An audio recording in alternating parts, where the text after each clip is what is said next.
그젯밤 한중 정상이 참석한 만찬.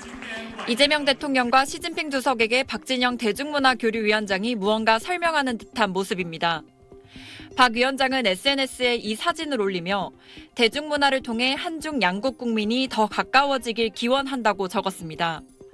만찬에 참석했던 여권 관계자는 이 대통령이 박 위원장과 함께 중국에서 K-팝 공연을 하게 해달라고 시 주석에게 직접 제안했고, 그 말을 들은 시 주석이 즉석에서 왕이 중국 외교부장을 불러서 지시하는 모습을 봤다고 SBS에 전하기도 했습니다. 지난 2017년 주한미군의 사드가 배치된 뒤 8년 넘게 중국 내 한류 금지령, 이른바 한한령이 계속돼 온 가운데 한중 정상이 문화교류에 대해서 구체적 이야기를 나눈 셈입니다. 위성락 국가안보실장도 그젯밤 한중 정상회담 결과 브리핑에서 한한령에 대한 논의가 있었다면서 서로 실무적인 협의를 통해 문제를 풀어보자는 공감대가 있었다고 밝혔습니다. 다만 중국 관영 매체 신화통신의 한중회담 보도에선 인적왕래와 관련한 시 주석의 제안만 언급됐을 뿐 문화교류와 같은 내용은 따로 없었습니다.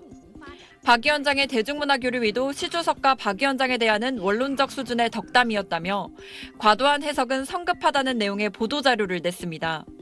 사흘 전 에이펙 정상 만찬에서 시 주석은 이 대통령에게 이런 말을 했는데, 我希望这只美丽的蝴蝶飞到深圳，最好它能够飞得更好，甚至会唱歌。谢谢大家。 한중 정상회담을 계기로 한한령 완화 또는 해제란 조치가 나올지 관심이 쏠리고 있습니다. SBS 박예린입니다. 이재명 대통령이 11년 만에 국빈 방한한 시진핑 중국 국가주석과 국립경주박물관에서 첫 정상회담을 가졌습니다.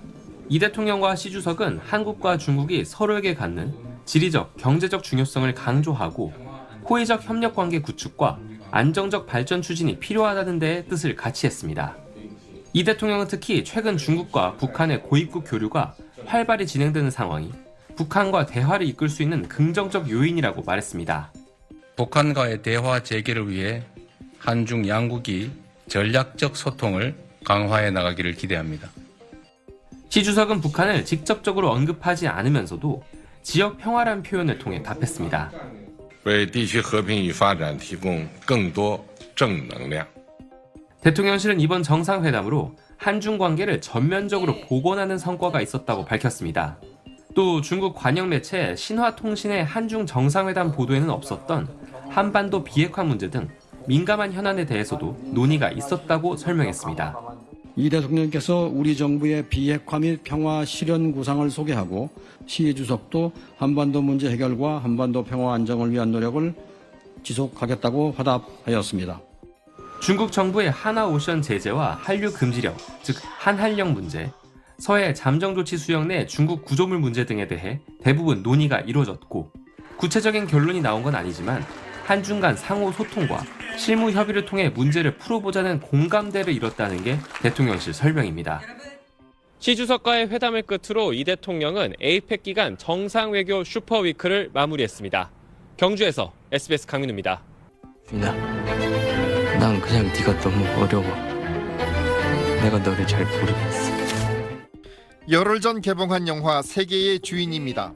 지난 9월 중국 핑야오 영화제에서 심사위원상과 관객상을 받았습니다.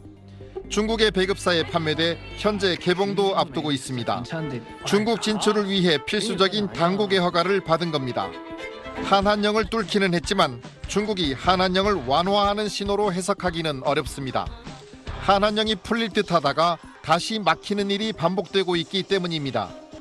공연 승인받은 대규모 K-팝 콘서트들이 잇따라 취소되기도 했습니다. 중국이 주한미군의 사드 배치에 반발해 한류 금지령, 한한령을 내린 지도 9년 지났습니다. 문서가 없는 비공식 제재로 중국 정부는 지금까지도 공식적으로는 한한령을 내린 적 없다는 입장입니다. 中方对中韩间开展健康有益的文化交流不持异议。 최근에는 영화 세계의 주인처럼 일부 콘텐츠만 허용하는 선별적 태도도 보이고 있습니다. 우리 정부는 중국과 고위급 접촉이 있을 때마다 한한령 해제를 요구하고 있지만 큰 진전이 없는 상황입니다.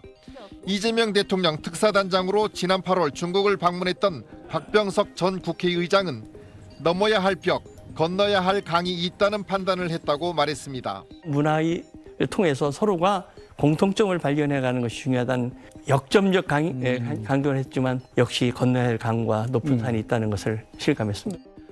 우리 문화 콘텐츠 개방에 대해 양측의 인식의 차이가 있는 데다 중국 지도자들이 한국 내 반중 정서에 대한 조치 필요성도 거론했다는 겁니다. 에이펙을 계기로 시진핑 주석이 한한령 해제라는 선물 보따리를 한국에 풀 것이라는 낙관론도 나오고 있습니다. 하지만 한국 내 반중 정서를 거론하는 중국 지도층의 인식을 고려하면 과거와 같은 수준의 전면적 교류는 쉽지 않을 전망입니다.